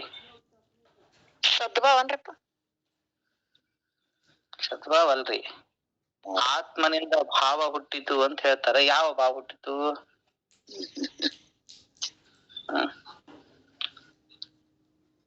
ಯಾವ ಭಾವ? ಇದೆಲ್ಲ ನಿಮ್ಮದೇ ಕತೆ. ನಿಮ್ಮನ್ನ ನೀವು ಹೊರತಿರುಗಿ ನೋಡಿದ್ರೆ ಗೊತ್ತಾಗ್ತದ ಅಷ್ಟೇ. ಪರಮಾತ್ಮ ಬೇರೆ ಇಲ್ಲ, ನಾನು ಬೇರೆ ಇಲ್ಲ ಅಂಬದ್ ಭಾವ ಹುಟ್ಟಿದೆ. ನಾನೇನ್ ಹೇಳಕತ್ತೀನಿ, ನಿಮ್ಮನ್ನ ನೀವು ಹಿಂದೆ ತಿರುಗಿ ನೋಡಿದ್ರ ಇದು ನಿಮ್ಮ ಕಥೆನೇ ಅದ, ಬೇರೆ ಅವ್ರ ಕಥೆ ಅಲ್ಲ. ಶರಣರು ಬ್ಯಾರೆದವ್ರು ರಾಮಾಯಣ ಹೇಳಂಗಿಲ್ಲ, ಅವ್ರು ಮಹಾಭಾರತ ಹೇಳಂಗಿಲ್ಲ. ಅವ್ರು ನಿಮ್ಮದೇ ಕಥೆ ಹೇಳ್ತಾರ. ಹೌದಿಲ್ರಿ? ಯಾವ ಭಾವ ಹುಟ್ಟದ ಅಂತಂದ್ರ ಆತ್ಮನಿಂದ ನಾನು ಎಂಬ ಭಾವ ಹುಟ್ಟುತ್ತದೆ. ಜೀವ ಭಾವ ಪ್ರಕಟ ಆಗ್ತದ. ಯಾವುದು? ಜೀವ ಭಾವ. ಆ ಭಾವದಿಂದ ಯಾವಾಗ ಜೀವ ಭಾವ ಬಂತು, ಆ ಭಾವದಿಂದ ಮೋಹ ಹುಟ್ಟಿತು. ಅದರಿಂದ ಏನ್ ಹುಡ್ತದ? ಮೋಹ ಬರ್ತದ. ತಿಳಿತಲ್ರಿ? ಇಲ್ಲೇ ಈ ಕನ್ಕ್ಲೂಷನ್ ಕೊಡ್ತಾರ ಈ ಕಾಡ್ಸಿದ್ರು. ಆ ಮೋಹವೆಂದಡೆ, ಮಾಯೆ ಎಂದಡೆ, ಆಸೆ ಎಂದಡೆ, ಮನವೆಂದಡೆ ಏಕ ಪರ್ಯಾಯಾರ್ಥ. ಅಂದ್ರ ನೀವು ಮೋಹರೇ ಅನ್ರಿ, ಭಾವದಿಂದ ಬಂದದ್ದು, ಜೀವ ಭಾವದಿಂದ ಪ್ರಕಟ ಆದಂತ ಮೋಹರೇ ಇರ್ಲಿ, ಮಾಯರೇ ಇರ್ಲಿ, ಆಶಾರೇ ಅನ್ರಿ, ಅಥವಾ ಮನಸ್ಸರೇ ಅನ್ರಿ, ಇವು 4 ಬೇರೆ ಬೇರೆ ಅಲ್ಲ, ಏಕ ಪರ್ಯಾಯ ಅರ್ಥ. ಅದಿರೋದು ಒಂದೇ, ಆದ್ರ ಬೇರೆ ಬೇರೆ ಅರ್ಥಗಳು ಹೇಳಕತ್ತೇವಷ್ಟೇ. ಅರ್ಥ ಆತಿಲ್ರಿ? ಇಂತಪ್ಪ ಮೋಹದಿಂದ, ಈ ಮೋಹದಿಂದ ತ್ರೈಲೋಕ್ಯ ಮೊದಲಾಗಿ ಚತುರ್ದಶ ಭುವನಗಳು ಹುಟ್ಟಿದವು. ಎಲ್ಲಾ ಪ್ರಕಟ ಆದದ್ದು ಇಲ್ಲಿಂದ. ಎದರಿಂದ? ಈ ಜೀವ ಭಾವದಿಂದ 14 ಭುವನಗಳು. ಹೌದಿಲ್ರಿ? ಚತುರ್ದಶ ಭುವನಗಳು. ತ್ರೈಲೋಕ್ಯಗಳು ಎಲ್ಲ ಹುಟ್ಟಿದ್ವು ಅಂತ ಹೇಳ್ತಾರೆ. ಈ ಚತುರ್ದಶ ಭುವನದ ಮಧ್ಯದಲ್ಲಿ, ಈ 14 ಭುವನಗಳೇನದಾವಲ್ಲ ಅದರ ಮಧ್ಯದಲ್ಲಿ ಇರುವೆ ಮೊದಲು ಆನೆ ಕಡೆಯಾಗಿ ಅವ್ರು ಹೇಳುದು. ಈ ನಮ್ದು ಇನ್ನೊಂದ್ ಸ್ವಲ್ಪ ಈಗ ಈಗಿನ ಭಾಷೆದಾಗ ಹೇಳ್ಬೇಕಾರ ಏಕಾಣು ಜೀವಿಯನ್ನ ಮೊದಲು ಮಾಡ್ಕೊಂಡು ಬೃಹತ್ ಜೀವಿಯವರೆಗೆ 84 ಲಕ್ಷ ಜೀವರಾಶಿಗಳೊಳಗೆ ದೇವ, ದಾನವ, ಮಾನವರು ಮೊದಲಾದ ಹೆಣ್ಣು ಗಂಡು ಸಚರಾಚರಗಳೆಲ್ಲವೂ ಉತ್ಪತ್ತಿ ಆದವು. ಇಷ್ಟೆಲ್ಲ ಆಗ್ಯಾವ. ಎದರಿಂದ ಆಗ್ಯಾವ? ಇಂತೀ ಎಲ್ಲವೂ ಇವೆಲ್ಲವೂ ಪರಶಿವನ ನೆನಪು ಮಾತ್ರದಿಂದ. ಎದರಿಂದ ಉತ್ಪನ್ನ ಆಗ್ಯಾವ ಇವೆಲ್ಲ? ಕೇವಲ ಪರಮಾತ್ಮನ ನೆನಪು ಮಾತ್ರದಿಂದ, ಪರಶಿವನ ನೆನಪು ಮಾತ್ರದಿಂದ. ಹೆಂಗ ಉತ್ಪನ್ನ ಆಗ್ಯಾವ? ಮರೀಚಿಕಾಚಲದಂತೆ, ಸುರಚಾಪದಂತೆ. 2 ಉದಾಹರಣೆ ಕೊಟ್ಟಾರ. ಮರೀಚಿಕಾ ಜಲದಂತೆ ಅಂತಂದ್ರೆ ಏನು? ಮರೀಚಿಕಾ ಜಲ ನೋಡಿರಲ್ಲ? ನೋಡಿದಿರಿ? ಮರೀಚಿಕಾ ಜಲ ನೋಡಿದಿರಿ? ಮರೀಚಿಕೆ ಮರುಭೂಮಿ ಭೂಮಿ. ನಾನು ಕೇಳೋದು ಅದ್ರ ಅರ್ಥ ಕೇಳ್ತಿಲ್ಲ, ನೀವು ನೋಡಿದಿರೇನಾ ಅಂತ ಕೇಳ್ತೇನೆ ಅಷ್ಟೇ. ನೋಡಿರಲ್ಲ? ಅದ್ ಇರ್ತದೇನು ವಾಸ್ತವಿಕವಾಗಿ? ಇಲ್ಲ, ಬಿಸಿಲಿದ್ದಾಗ ಇರ್ತೈತಿ, ಹೋದ್ ಕೂಡಲೇ ಹೋಗ್ಬಿಡ್ತೈತಿ. ಇದಕ್ ಹೇಳ್ತಾರ ಅವರು, ತೋರಿ ತೋರಿ ಅಡಗುವುದಲ್ಲದೆ. ಹೌದಿಲ್ರಿ? ಮುಂದಿನ ಮಾತವ್ರು ಅದ್ ಹೆಂಗದಪ್ಪ ಅಂತ, ಬರೇ ತೋರಿ ತೋರಿ ಅಡಗುವುದಲ್ಲದೆ. ಇದು ಒಂದೇದು. ಸುರಚಾಪದಂತೆ ಅಂತ 2ನೇ ಉದಾಹರಣೆ ಕೊಟ್ಟಾರ. ಸುರಚಾಪ ಅಂತಂದ್ರೆ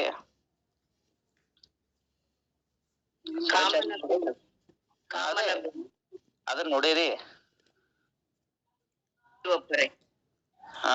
ನೋಡಿದ್ರಲ್ಲ? ಅವು ಹೇಗಿರ್ತಾವ?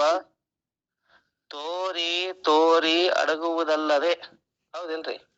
ತೋರ್ತದ ಆದ್ರ ಅಡಿಗೆ ಹೋಗ್ತದ. ಹೌದಿಲ್ರಿ? ತೋರಿ ತೋರಿ ಅಡಗುವುದಲ್ಲದೆ ನಿಜವಲ್ಲ, ಮಿಥ್ಯ ಎಂದು ತಿಳಿದು. ಹೆಂಗ್ ತಿಳ್ಕೋಬೇಕು? ಇವು ಸತ್ಯವಲ್ಲಿವು. ಯಾವ ಸತ್ಯ ಅಲ್ಲ? ಯಾವ್ದು ಸತ್ಯ ಅಲ್ಲ ಅಂತ ಹೇಳಕತ್ತಾರ್ರಿ? ಮರೀಚಿಕ ಜಲ, ಸುರಚಾಪ ಇವು ಸತ್ಯ ಅಲ್ಲ. ಉದಾಹರಣೆ ಐತಿದು, ಅದೆಲ್ಲರಿಗೂ ಗೊತ್ತದ ಸುಳ್ಳು ಅಂತೇಳಿ. ಈ ಉದಾಹರಣೆಯನ್ನು ಹೇಳಿ ಯಾವುದು ಸತ್ಯ ಅಲ್ಲ ಅಂತ ಹೇಳ್ತಾರೆ ಕಾಡಸಿದ್ದೇಶ್ವರರು? ಜೀವ ಭಾವ ಸತ್ಯ. ಈ ಸೃಷ್ಟಿ ಎಲ್ಲ ಏನ್ ಗೊತ್ತನ್ರಿ? ಚತುರ್ದಶ ಭುವನದ ಮಧ್ಯದಾಗ ಏನೇನ್ ತೋರ್ತದಲ್ಲ, ದೇವತೆಗಳಿರಬಹುದು, ದಾನವರಿರಬಹುದು, ಮಾನವರಿರಬಹುದು, ಹೆಣ್ಣು ಗಂಡ ಸಚರಾಚರಗಳೆಲ್ಲ ಏನೇನ್ ಅದಾವಲ್ಲ, ಇವ್ ಯಾವ ಸತ್ಯ ಅಲ್ಲ. ತಿಳಿತಿಲ್ರಿ? ಹೆಂಗದಾವು?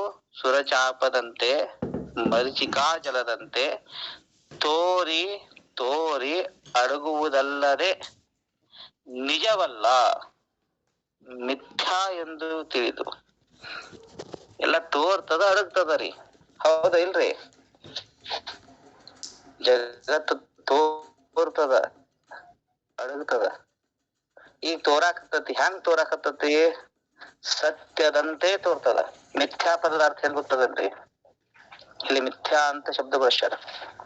ಆ ಮಿಥ್ಯಾ ಅಂತ ಅದ್ರ ಅರ್ಥ ಏನು? ಅದ್ರ ಅರ್ಥ ಏನಂತಂದ್ರೆ ಯಾವುದು ಇಲ್ಲವೇ ಇಲ್ಲ. ಇಲ್ಲ ಇಲ್ಲದು ಜೋ ಹೋವೇ ನಹಿ, ಯಾವುದು ಇಲ್ಲವೇ ಇಲ್ಲ.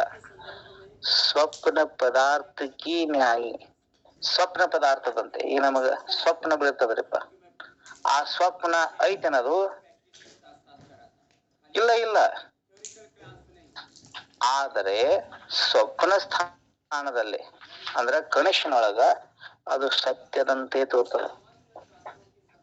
ಹಾಗೆ ಭ್ರಾಂತಿಯಿಂದ ತೋರ್ತದ ಅಷ್ಟೇ. ಹೌದಿಲ್ರಿ? ಸ್ವಪ್ನಾವಸ್ಥೆಯಲ್ಲಿ ಮಾತ್ರ ಸತ್ಯ. ಜಾಗೃತಿಗೆ ಬಂದ್ರ ಆ ಸ್ವಪ್ನ ಸತ್ಯ ಇರ್ತದೆ ಏನದು? ಇರೋದೇ ಇಲ್ಲ. ಹಾಗೆಯೇ ಹೊರ ಜಾಗೃತ ತನಕ ಇದೆಲ್ಲ ಸತ್ಯ. ಹೊರ ಜಾಗೃತ ಅಂತಾರ ಅದಕ್ಕ. ಹೊರ ಜಾಗ್ರ ಅಂತಂದ್ರೆ ತುರ್ಯಾವಸ್ಥಾ. ಈ ನಮಗ ನಿಮಗ ಎಲ್ಲರಿಗ ಹೆಂಗದಪ್ಪ ಅಂತಂದ್ರೆ, ಈ ಜಾಗೃತಾವಸ್ಥಾ, ಸ್ವಪ್ನಾವಸ್ಥಾ, ಸುಸುಪ್ತಾವಸ್ಥಾ, ಈ 3 ಅವಸ್ಥೆಗಳ ಪರಿಚಯ ಮಾತ್ರ ಐತಿ ನನಗಾಗ್ಲಿ ನಿಮಗಾಗ್ಲಿ. 4ನೇ ಅವಸ್ಥಾ ಪರಿಚಯ ಇಲ್ಲ. ಈ ಜೀವನಿಗೆ 5 ಅವಸ್ಥೆಗಳಿದ್ದಾವ. 2 ಪ್ರಯತ್ನ ದ್ವಾರ ಪ್ರಾಪ್ತಿ ಮಾಡ್ಕೊಳ್ಳವು, 3 ಸಹಜವಾಗಿ ಬರುವಂತ. ಎಲ್ಲರಿಗೂ ಜಾಗೃತಾವಸ್ಥಾ ಗೊತ್ತು, ಸ್ವಪ್ನಾವಸ್ಥಾ ಗೊತ್ತು, ಸುಸುಪ್ತಿ ಅವಸ್ಥಾ ಗೊತ್ತದ, ಯಾಕ ದಿನ ನೋಡ್ತಾರ. ತುರ್ಯಾವಸ್ಥಾ ಗೊತ್ತಿಲ್ಲ. ಸಾಧನೆಯಿಂದ, ಶಿವಯೋಗದ ಅಭ್ಯಾಸದಿಂದ ತುರ್ಯಾವಸ್ಥೆಯನ್ನ ಯಾವಾಗ ಸಾಧಕ ಪ್ರಾಪ್ತಿ ಮಾಡ್ಕೊತಾನಲ್ಲ, ಅವಾಗ ಇವು ಸುಳ್ಳಾಗ್ತಾವ್ರಿ. ಯಾವುದು? ಇದೇನ್ ತೋರಾಕತ್ತಲ್ಲ ಇಡೀ ವಿಶ್ವ ಎಲ್ಲ. ಈ ಇಡೀ ವಿಶ್ವವೆಲ್ಲ ಜಾಗ್ರತ ಸ್ವಪ್ನದಲ್ಲಿ ಮಾತ್ರ ತೋರ್ತದ, ಸುಸುಪ್ತಿಯೊಳಗ ತೋರಂಗಿಲ್ಲ. ಇನ್ನ ಹೊರ ಜಾಗ್ರ ಆಯ್ತಂತಂದ್ರೆ ಅಲ್ಲಿ ತೋರ್ತದ ಏನಿದು? ಅದಕ್ಕೆ ನಿಜಗುಣ ಇವರು ನಮ್ಮ ಕಾಡಸಿದ್ದೇಶ್ವರರಾಗ್ಲಿ, ನಿಜಗುಣ ಶಿವಯೋಗಿಗಳಾಗ್ಲಿ, ಜ್ಞಾನೇಶ್ವರರಾಗ್ಲಿ, ಎಲ್ಲಾ ಮಹಾಪುರುಷರು ಏನ್ ಹೇಳ್ತಾರಪ್ಪ ಅಂತಂದ್ರೆ, ಇವು ನಿಜವಲ್ಲ, ಮಿಥ್ಯಾ ಅಂತ ತಿಳಿದು ಏನ್ ಮಾಡ್ಬೇಕು? ವಿಸರ್ಜಿಸಿ ಬಿಡಬೇಕು. ವಿಸರ್ಜಿಸಿ ಬಿಡುವಾತ ತಾನೇ ಪರಶಿವನೆಂದು ತಿಳಿಯುವುದಯ್ಯ, ಕಾಡಿನೊಳಗಾದ ಶಂಕರ ಪ್ರಿಯ ಚನ್ನ ಕದಂಬಲಿಂಗ ನಿರ್ಮಾಯ ಪ್ರಭುವೆ. ಸೃಷ್ಟಿಯನ್ನ ಹೇಳಿ ಸೃಷ್ಟಿನ ಮಿಥ್ಯಾ ಅಂತ ಹೇಳಿದ್ರು ಅವ್ರು. ತಿಳಿತಲ್ರಿ? ಸೃಷ್ಟಿ ರಚನಾ ಹೇಳಿದ್ರು, ಸೃಷ್ಟಿ ರಚನಾ ಹೇಳಿದ್ರು ಸತ್ಯ ಅಂತ ಹೇಳಿದ್ರೇನಪ್ಪ, ಕೊನೆಗೆ ಕನ್ಕ್ಲೂಷನ್ ಏನ್ ಕೊಡ್ತಾರ ಅವರು? ಇದೆಲ್ಲಾ ಮಿಥ್ಯಾ ಅಂತ ತಿಳ್ಕೊ, ಇದನ್ನೆಲ್ಲ ಬಿಡು, ನೀನೇನಾಗು ಪರಶಿವ ಸ್ವರೂಪನಾಗೇ ಇರು ಅಂತ ಹೇಳುದು. ಅರ್ಥ ಆಯ್ತಲ್ಲ? ಇನ್ನ ವಸ್ತು ಅಂದ್ರೆ ಎದಕ್ಕಂತಾರ ಅನ್ನೋದಂತ ಒಂದು ವಚನದ. ಆ ಪರವಸ್ತುವಿನ ಬಗ್ಗೆ ಬಹಳ ಸುಂದರವಾಗಿ ಹೇಳ್ಯಾರ ಅವರು. ವಸ್ತು ಎಂದರೆ ಪರಬ್ರಹ್ಮದ ನಾಮ. ವಸ್ತು ಅಂತೇವಲ್ಲ, ವಸ್ತು ಪದದ ಅರ್ಥ ಏನು? ವಸತಿ ಇತ್ತಿ ವಸ್ತು,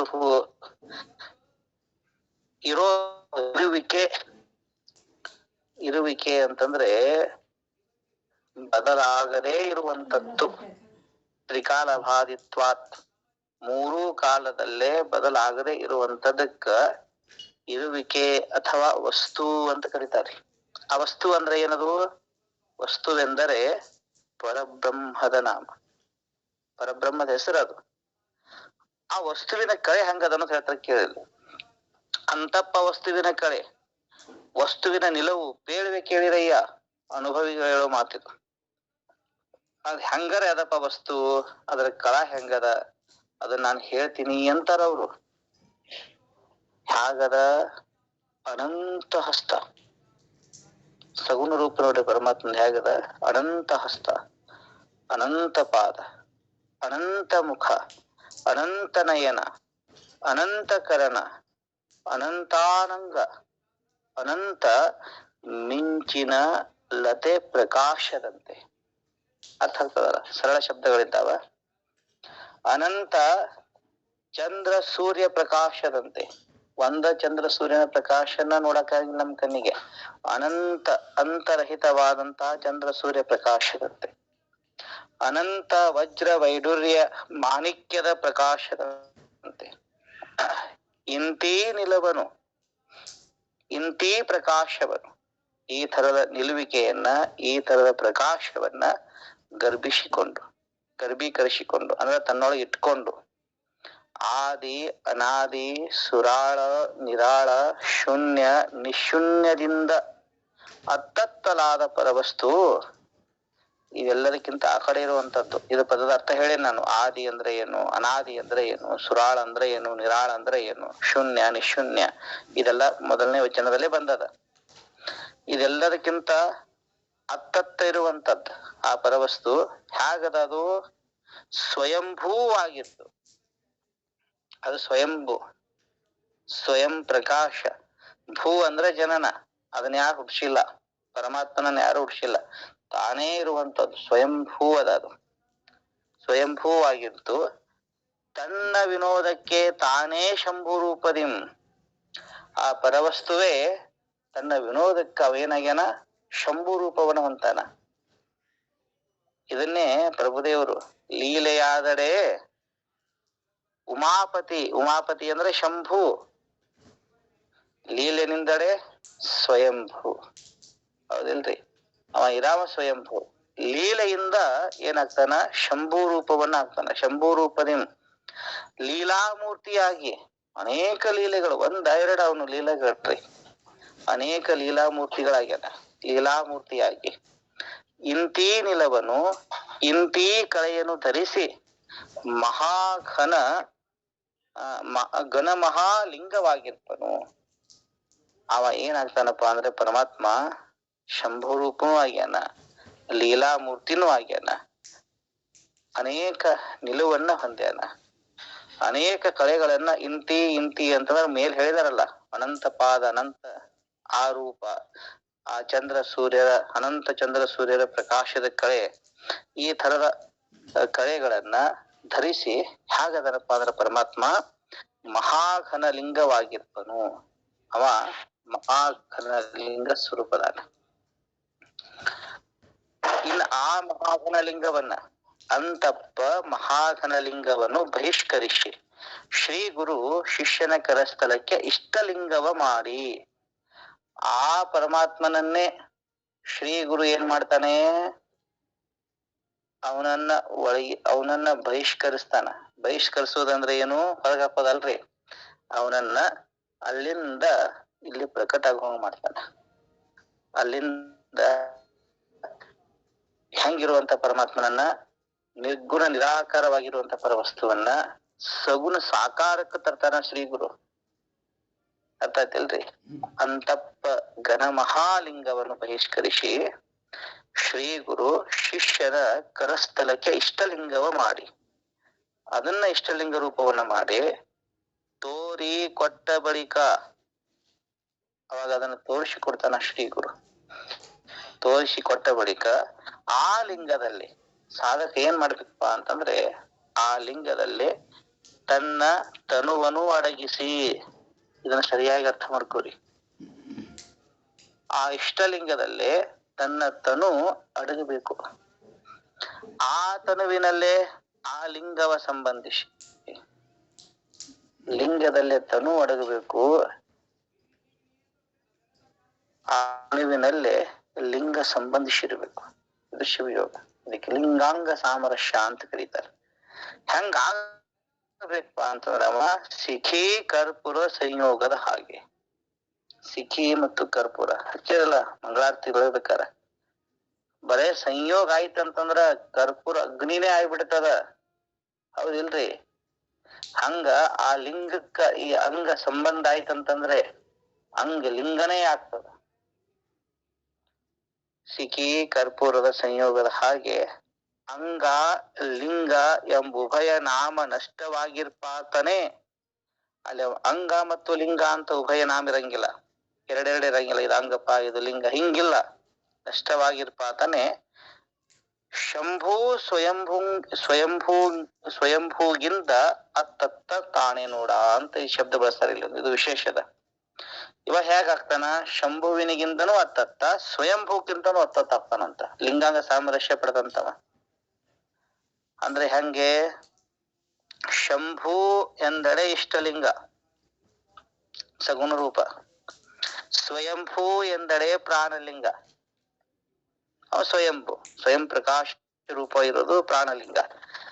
ಈ ಶಂಭು ಸ್ವಯಂಭೂಗಿಂತ ಅತ್ತತ್ತ ಅಂತಂದ್ರ ಉಭಯದಿಂದ ಅತ್ತತ್ತವೆಂದರೆ ಭಾವಲಿಂಗ. ಅಂದ್ರ ಇಷ್ಟ ಪ್ರಾಣಕ್ಕಿಂತ ಆ ಕಡೆ ಇರೋದು ಯಾವುದು? ಭಾವಲಿಂಗ. ಅಂತಪ್ಪ ಆ ಭಾವಲಿಂಗದಲ್ಲಿ, ಅಂದ್ರ ಅಂತಪ್ಪ ಭಾವಲಿಂಗ ಸ್ವರೂಪ ಶರಣ. ಈ ಶಂಭು ಸ್ವಯಂಭೂಕ್ಕಿಂತ ಅತ್ತತ್ತ ಇರುವ ಭಾವಲಿಂಗ ಸ್ವರೂಪವಾಗಿರ್ತಕ್ಕಂಥ ಶರಣ ತಾನೇ ನೋಡ ಎಂದನಯ್ಯ ಕಾಡಿನೊಳಗಾದ ಶಂಕರ ಪ್ರಿಯ ಚನ್ನ ಕದಂಬ ಲಿಂಗ ನಿರ್ಮಾಯ ಪ್ರಭುವೆ. ಅವರ ಸ್ವರೂಪ ನಿರ್ಣಯ ಮಾಡ್ತಾರೆ. ನಾನು ಹೇಗಿದ್ದೇನೆ ಅಂತಂದ್ರೆ ಭಾವಲಿಂಗ ಸ್ವರೂಪನಾಗಿದ್ದೇನೆ. ಅರ್ಥ ಆಯ್ತಾ? ಇವತ್ತಿಗೆ ಇಷ್ಟು ಸಾಕು. ಇನ್ನೊಂದು ವಚನದ ಈ ಇದರದ ಕೊನೆಯ ವಚನ. ಅದನ್ನ ನಾವು ಪುನಃ ನಾಳೆ ನೋಡೋಣ. ಸಮಯ ಆಯ್ತು. ಏನಾರ ಪ್ರಶ್ನೆಗಳಿದ್ರೆ ಕೇಳಿ ಮತ್ ನಾಳೆ ಚಿಂತನೆ ಮಾಡೋಣ್ರಿ.